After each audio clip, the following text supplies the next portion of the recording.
Anoikana iwana mandoe tinokutambira kunhaudzo manhoko dzozuva romakumi mairi mwedzi uno waGumiguru munhau dzanyasi. Masangano anomirira vadzidzisi munyika atiwo ari kushungurudzika nokuti wanobatsira vadzidzisi wakaremara waribe kana kupuwawo mari yakaingidziwa wamwe wese pawakabisiwa pamari inosvika zviuru zvemadhora zvina iwo waribe kubisiwawo. Hurumende iribe kana chayareketa nozvazvo sokuti waribe kana basa wanhuwo. Tinoimba kuti zvichaita kuti wagobatsirawo ipapo.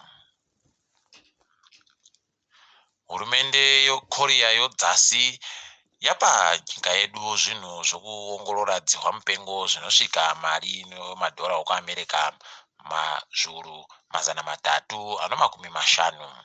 Tinoramba tichindowatenda kutambanudza manja yawo nyaya inofadza nyika yedu kwai iri kuziwa kuita zvokurwisana nechirwere chomarariya kana kuti rumhungwe.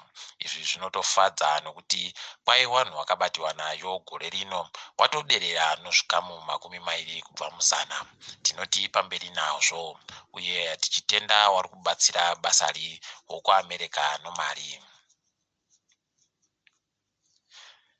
Chipatara chowakuru wanenge wabhinyiwa kwai chiri kuvhiringidziwa nonyaya yekuisiwa kwakaita mupfiga gore rino. Mupfiga wakaisiwa wakasiya wanhu wese waribe kana pokutangira zvokuti wanenge waino nyaya dzawo dzinoshungurudzika wanenge waribe kana pokuyeti waende nekuti kutekairako kwaisabvumiwa nguva refu. Tinoimba kuti hurumende yedu ichagona kuita kuti basa rienderere mberi zvakaita kunaka. Mumwe mupurisa wekwaBhasera kwai agopfura munhu paudyu munguva yaanga ari kuita ongororo yenyaya yache. Munhu apfuriwa iyu kwai akatopfuriwa pamberi pamai wache wakaringa wakasaya zvokuita. Idi mapurisa edu anyanya kahunu kokundopfura wanhuka zvokuti gore rino uyu atoo munhu wechitanhatu kupfuriwa. Tinototenda kuti uyu aribe kupfa. Mutevedzeri womutungamiri wenyika ari zvakare gurukota rozvoutano Constantino Chiwenga nyasi kwai wagopinziwawo nourimbo wabatiwawo nourimbo hwenyaya iri kubata mutevedzeri wawo mubazi rozvoutano. Pano nyaya yemari inosvika mamirioni okuAmerica 5 anochidimbu iri kuita kuti waongororwe. Mutevedzeri wogurukotari kwai akatinyepa kuti ndiwo wakamuita kuti aite zvaakaita. Heno kuti pane chichabuda chere kana yaringana nowakuru kudandi.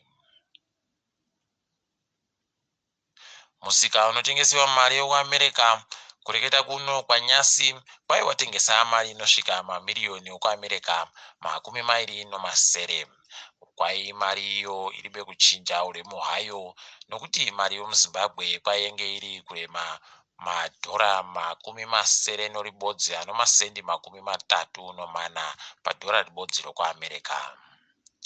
Titendeukire kuenda pasi rese. Nyika yeEthiopia kwai yagoti iri kuvhima wabva nawo munyikamo wakaita pamwiri nguva yomupfigwa. Wabva nawo wakabva wandoreka kuenda kuchikoro. Hurumende yeko iri kuda kuti wabenuke kuchikoro zvakanaka. Kwaita kundengendeka kwenyika kwaita kuyerwa kusvika panomwe pachikero chokuyera kundengendeka kwenyika. Izvi zvaitika kunyika yoAlaska kuno chandoku. Tinoimba kuti kuchagona kureka kuita mafashamo omvura anzi anogona kundoitika. Tirambe tinawo pakunamata. Nyaya yasuisa Africa yese, nyika yoSudani kwai yagobvuma kuti igobhadhara mari yekuAmerica inosvika mamirioni 300 omadhora kubhadhara kunyika yoAmerica.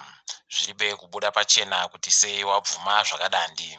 Izvi zvinotorwadza nokuti nyika yeAmerica yo paribe akaibhadharisa mari yezvimwe zvinhu zvayakaitawo kwese kwese pasi rese. ndofunga yasvika nguva yacho yekuti wachidanzwo. Mukahatikidzwa kanyasi, mumwe mutungamiri wesvondo yeEnlightened Christian Gathering anozikanwa nokuti Prophet Bushiri kwai asungiwa nyasi. Asungiwa pabodzi pono hadzi yache wari kusungirwa mari yemuSouth Africa inosvika mamiliyoni 100 izvi kwai waribe kutekaidza mari izvi zvinu nomapurisa emunyikamu. Heno kuti zvichadaro chere kana kuti pane zvimwe zviripo, tichagokunyepai kana zvaburika. Takadaro mabi angu todifambira pano. Ndini wenyu mhandu weonhau murinzike zvezvinhu.